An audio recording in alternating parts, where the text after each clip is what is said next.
Breaking news, my country people.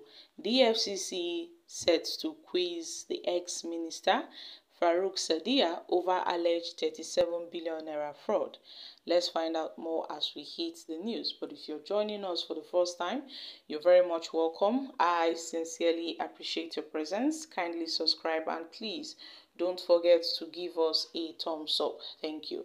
Now, the Economic and the Financial Crimes Commission, EFCC, is expected to interrogate the former Minister of Humanitarian Affairs, Disaster Management and Social Development, Sadia Umar Farouk, over an alleged 37.1 billion fraud.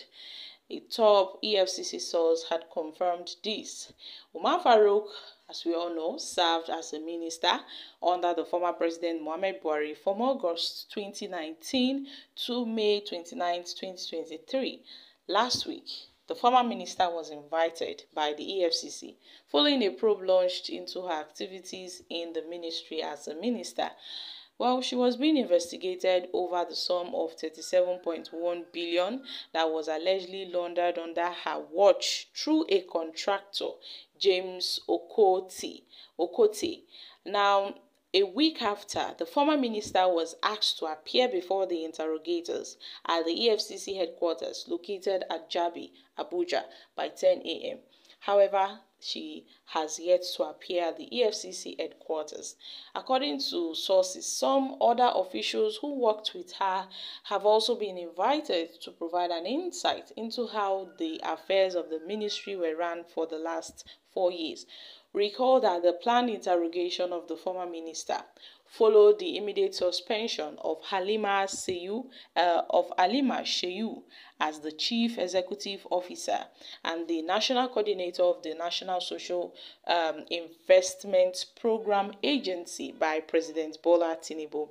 And Tinubu replaced Halima with the National N-Power Program Manager Ade Akindele Egbowalo in acting capacity pending an investigation initiated into the activities of the embattled former head of the agency.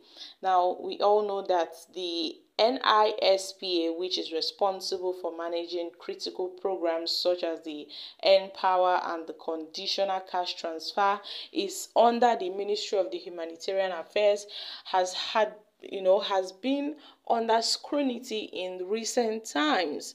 It is unclear why Shehu was suspended, why Salima was suspended, as no reason was given for her suspension. And we recall that all these things have been going on.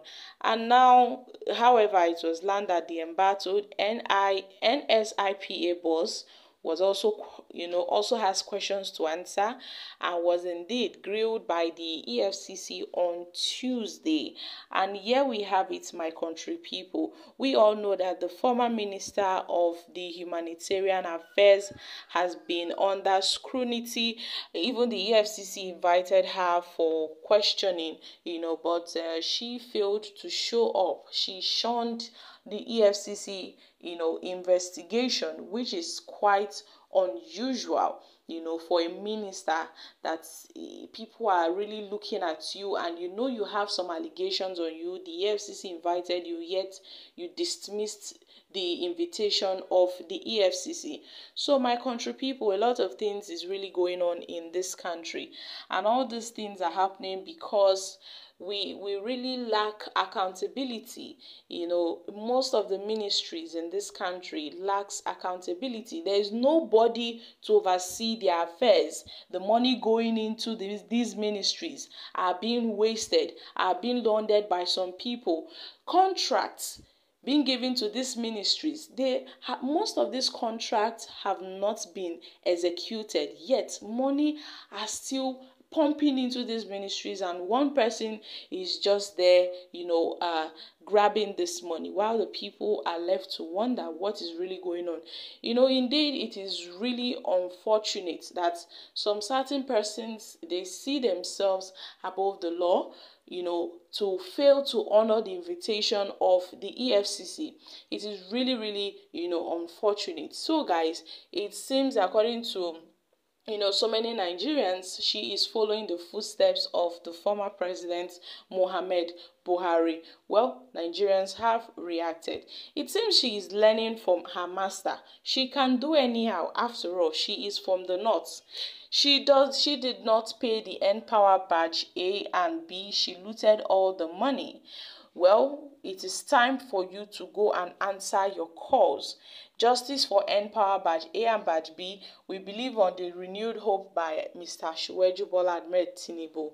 Nobody won't grieve for anybody again this 2024. It seems that she is above the law. Okay, guys, these are reactions from Nigerians. So my country people, what are your thoughts on this? Aside that, we know that nobody is above the law. Even the president himself is not above the law. But circumstances, situations, the way we play politics in this country, some certain persons tend to feel like they are above the law, of this land, which is really, really terrible. So the EFCC have set, out to arrest this Buhari's minister over this alleged 37.1 billion naira fraud. Imagine the kind of money these people are packing. What is really going on? There is nobody to oversee all these mismanaged funds. We keep hearing stories every day of looting, theft. What is really going on? Is it that the EFCC, they've not been working, or they've not spotted this stuff? Once these bodies, like before now, people have been calling out for the EFCC to go after Buhari's ministers, those ministers that served under the former president Muhammad Buhari, and people are even saying that the former president himself should also be invited for questioning. But you see, Buhari had given a warning that nobody should disturb him. Nobody should disturb him with probe. Nobody should disturb him with, invitation whatsoever. He doesn't want to be disturbed. So my country people, this is how we find ourselves in this country. People loot money and they walk away scot-free. Nothing is going on. And most of the times, even this money that are being recovered, few of these monies that are being recovered, they are nowhere to be found. No traces of this money. It just disappears into the thin air.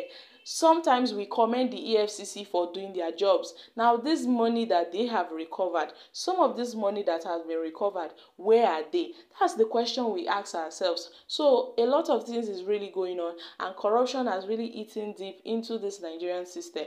Guys, I'm dropping here. Kindly share your thoughts on this in the comment section. Thank you.